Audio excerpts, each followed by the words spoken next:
Good morning, fellow Ugandans. It's past midnight. When I returned from my hustling in the evening, I watched the news that depicted President Museveni and the Chief Justice on the issue of bail. While the Chief Justice was emphasizing the constitutionality of the bail as being a constitutional right and imploring the judicial officers to dispense justice in line with their oath without fear or favor, the president just came in and completely disagreed with the Chief Justice position. Our president, Mr. Museveni, has been very consistent in demanding the scrapping of the bail from the laws of Uganda, particularly in line with capital offenses. However, I decided to write an article questioning whether this is one of the steady progress which the NRM preaches about. Because when President Museveni came to power in 1986, he told us that what was happening at that time was not a mere change of guards, but a fundamental change. 35 years later, what are we witnessing as Ugandans? Total breakdown in the rule of law.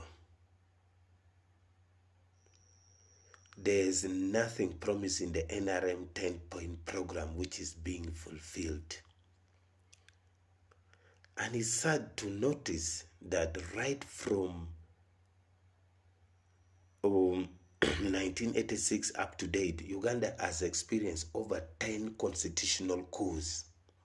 The first one being the legal notice number 1 of 1986 that overthrew the 1967 Constitution.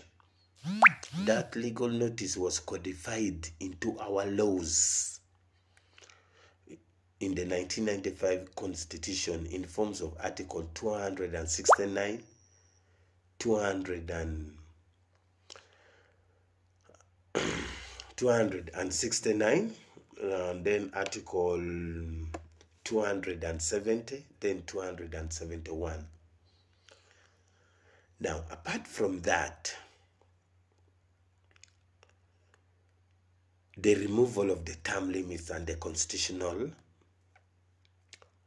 age limit from our constitution was another constitutional coup. Then in 2007, the president met the NRM caucus at International Conference Center,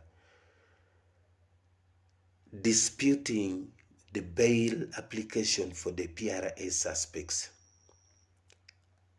He wanted the PRA suspects to apply for amnesty, to apply for forgiveness.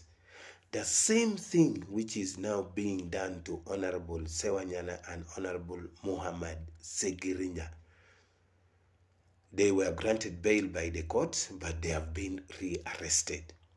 So currently, the security agencies are following the president's orders. They are not following the court order. They are not following the court processes. Now, this runs contrary to the principles of the separation of powers. The doctrine of separation of powers demands that the executive should not interfere in the work of the judiciary, because they are laid down clear legal procedures that the judiciary follows. So what are the implications of these actions? very, very dangerous actions, because this is what we saw and read what Amin did, and it is what is now happening. Usurpation of powers of the judiciary, abrogation of the Constitution of the Republic of Uganda. Article 126 of the Constitution states that judicial powers are derived from the people of Uganda, and they are exercised to satisfy the aspirations of the people of Uganda. And Article 129 of the same Constitution lists down the courts of Uganda: the Supreme Court, the Constitutional Court, the Courts of Appeal, and the subordinate courts. President Museveni is not listed as one of the courts in Uganda.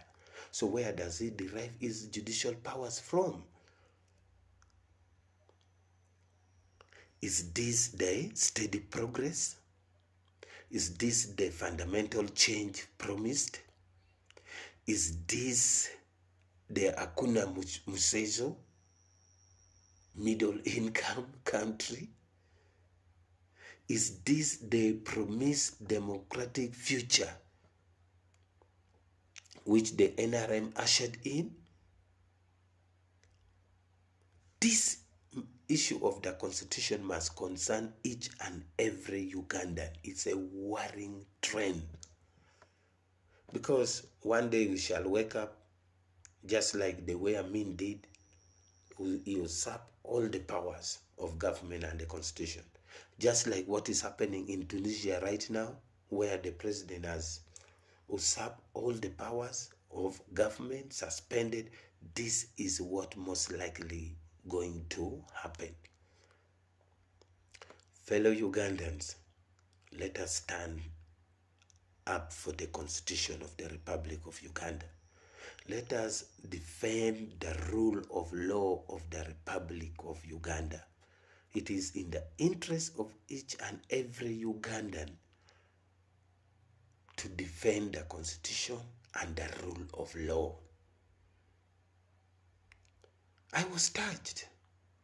I came back and I decided to write this article because I strongly believe in the Constitution and the rule of law. Thank you. I remain Aroma Patrick, a legal professional who is diversified into community development, agriculture, public health, and many, many others. I am an innovative, creative, brilliant person who desires and loves this country. Thank you.